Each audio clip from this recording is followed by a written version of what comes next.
unlike them, I didn't go to the interest meeting. They told me about it. I don't even think Olivia remembers, but she was just trying to tell me all these things that I could do to get to the place where they were doing the call, and I was just, trying to play it off, but trying to get off the message that I didn't want to come, I was really trying to avoid it. And the crazy thing about it is that I had heard of naps, they came to my church before I came to Oakwood, but, when I came here, people were telling me that it's a cult. I was like, wow, why is it a cult? It was like, people take a year off to do, God's work. So, I don't know why I was thinking it was a cult then, but, some people invited me to the interest meeting. Yeah.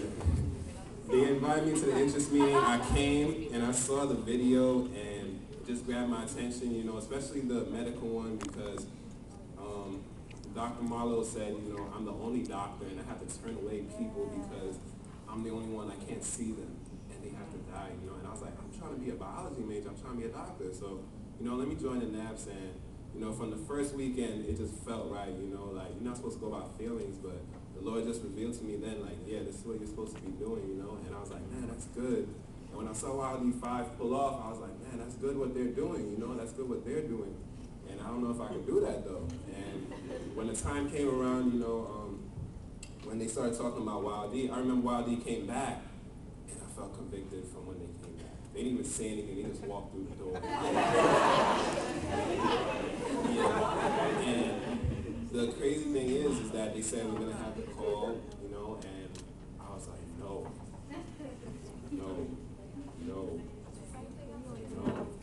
over and over in my head. And seriously, like, the Friday came, I was in AY, I was like, no, I'm sitting there, and the sermon is about service.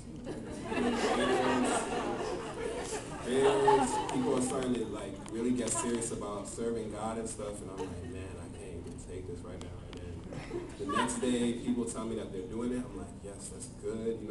The morning meeting comes, I see them up there, I'm like, that's good for them and stuff. And I just fought with God, literally. I was telling people over and over, lunchroom, wherever you were, they was looking at me, you doing it? I was like, no, I'm fighting it, and I'm just like, I just kept on fighting it, like, for a week or so, and I finally, like, in the middle of the week, like, I just had to, like, stop. Like, in the middle of the night, like, I just broke down. I didn't cry, but I was just like,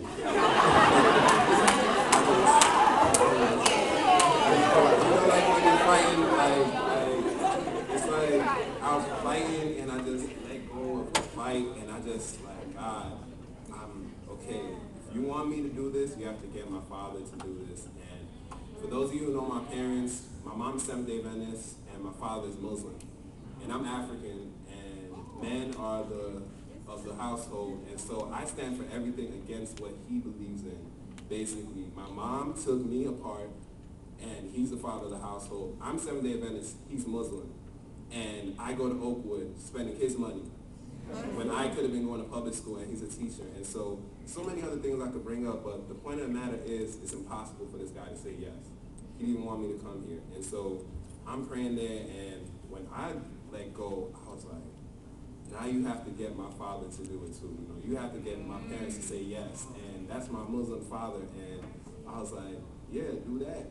And then the peace came over me, the peace that I didn't want, that said, yeah, he's going to say yes. And I just told people, like, he has to get my father to say yes, but he's going to do it, because if he chased after me like this, he's going to get after him too. And I even tried to send a video home, and try to soften him up and stuff. My mom said yes, she said, if the Lord wants you to do it, but the video thing didn't even work out, and I just finally called him, started speaking to him, and at the end of the conversation, it was a wrap. And now I'm here, and I'll tell you the truth, God put me here to save my life. I thought I was good, I found out about righteousness by faith, all of that, but if I did not come on this thing, I don't know if I could stand during the last days. And so, if you are being called right, not even right now, if you know later on today, or if you know already, don't harden your heart, It's a serious thing, Whatever you're going, even if you stay here or if you go,